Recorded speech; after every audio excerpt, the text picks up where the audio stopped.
আগের ভিডিওতে আমি তোমাদের খেলনা গাড়িতে থাকা এই রকম দেখতে মোটরের কথা বলেছিলাম, মনে আছে? আর আজকের ভিডিওতে এই রকম মোটরগুলো কিভাবে কাজ করে তা আমরা দেখব। মোটর হলো এক ধরনের বৈদ্যুতিক যন্ত্র যেখানে আমরা তড়িৎ শক্তির ফলে উৎপন্ন চৌম্বক ক্ষেত্রকে কাজে লাগিয়ে যান্ত্রিক শক্তি পেয়ে থাকি। এই মোটর কিভাবে তৈরি করা যায় তা জানানোর আগে তোমাদের একটি কথা বলে রাখি। বাড়িতে যে পাখা বা জলের পাম্প ব্যবহার করা হয় সেখানেও কিন্তু মোটর ব্যবহার করা হয়। এগুলোকে আমরা এসি মোটর বলি। এগুলো চালাতে আমাদের বাড়িতে যে তড়িৎ প্রবাহ সরবরাহ করা হয় সেই ধরনের তড়িৎ প্রবাহের প্রয়োজন হয়। কিন্তু ব্যাটারি দিয়ে যে মোটরগুলো আমরা চালাই তাদেরকে ডিসি মোটর বলে। এসি বা ডিসি প্রবাহ কি তা আমরা এই অধ্যায়ে আরেকটু পরে জানবো। এই ভিডিওতে আমরা এই ডিসি মোটরের ব্যাপারে জানবো। চলো তাহলে শুরু করা যাক। প্রথমে আমরা মোটরের বিভিন্ন অংশগুলো একবার দেখে ফেলি। স্ক্রিনে যে ছবিটা দেখছো এটাই হচ্ছে একটি বৈদ্যুতিক মোটরের সরল রূপ। প্রথমে শুরু করা যাক চুম্বক থেকে। দেখো, একটি শক্তিশালী অশ্বক্ষুরাকৃতি চুম্বক রাখা আছে যেগুলোকে ক্ষেত্র চুম্বক বলা হয়।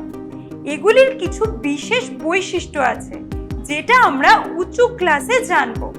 এই চুম্বকের উত্তর আর দক্ষিণ মেরুর মধ্যে রাখা হয় তামার তারের একটি আয়তাকার কুণ্ডলী, ঠিক এরকম, যাকে আমরা এবিসিডি নাম দিয়েছি।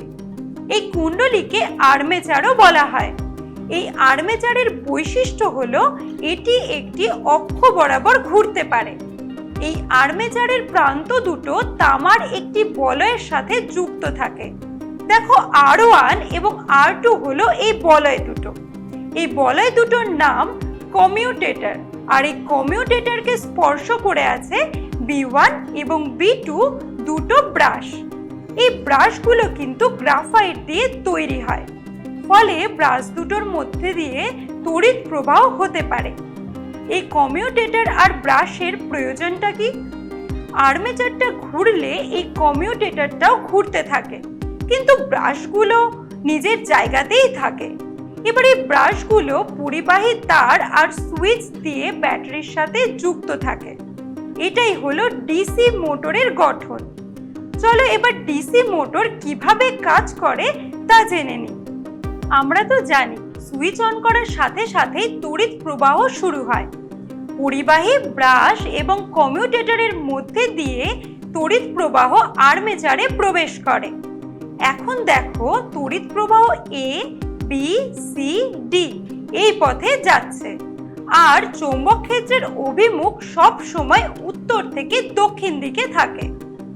আর্মেচারের AB এবং CD অংশের মধ্যে দিয়ে তড়িৎ প্রবাহ হলে চৌম্বক ক্ষেত্রের প্রভাবে এই অংশ দুটোর ওপর বল প্রযুক্ত হয়।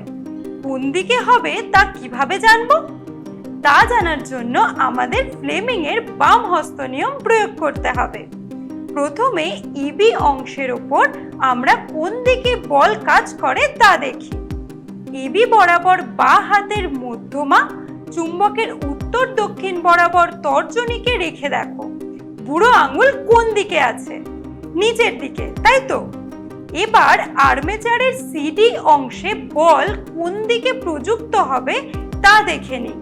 দেখো, চৌম্বক ক্ষেত্র একই দিকে আছে, কিন্তু তড়িৎ প্রবাহ বিপরীতে হয়ে গেছে, ফলে প্রযুক্ত বলও উল্টে যাবে। সিডির অংশে বল কাজ করবে ওপরের দিকে। কি হবে ব্যাপারটা? আর্মেচারটা ঘুরে যাবে। কোন দিকে ঘুরছে? না, ঘড়ির কাঁটার বিপরীতে ঘুরছে। যখনই আর্মেচারটা ঘুরে উলম্ব হয়ে যায় তখনই R1 এবং R2 বলয় দুটোর ফাঁকে B1 এবং B2 ব্রাশ দুটো চলে আসে। সেই মুহূর্তে তড়িৎ প্রবাহ বন্ধ হয়ে যায়, কিন্তু গতিজাটের জন্য আর্মেচারটি ওই জায়গায় থেমে যায় না। ফলে আবার R2 বলয় B1 ব্রাশকে এবং R1 বলয় B2 ব্রাশকে স্পর্শ করে, আর স্পর্শ করার সাথে সাথেই তড়িৎ প্রবাহ আবার শুরু হয়।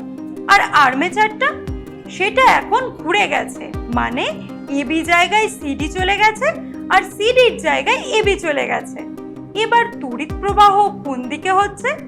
দেখো, ডি থেকে সিতে এবং বি থেকে এতে তড়িৎ প্রবাহ হচ্ছে। একই রকম ভাবে আবার এবি এবং সিডি অংশে কোন দিকে বল প্রযুক্ত হবে তা জানার জন্য ফ্লেমিং এর বাম হস্ত নিয়ম ব্যবহার করো।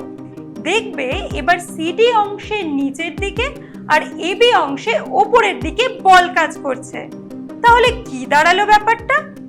আর্মেচারটি একই দিকে ঘুরছে, অর্থাৎ ঘড়ির কাঁটার বিপরীত দিকে ঘুরছে, আর তড়িৎ প্রবাহ চলতে থাকলো। এইভাবে বৈদ্যুতিক শক্তি থেকে যান্ত্রিক শক্তি তৈরি হয়ে গেল।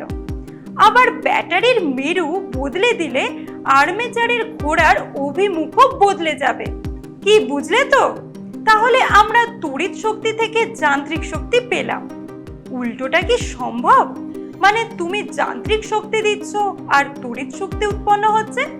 জানতে হলে আমার সাথে চলো পরের ভিডিওতে।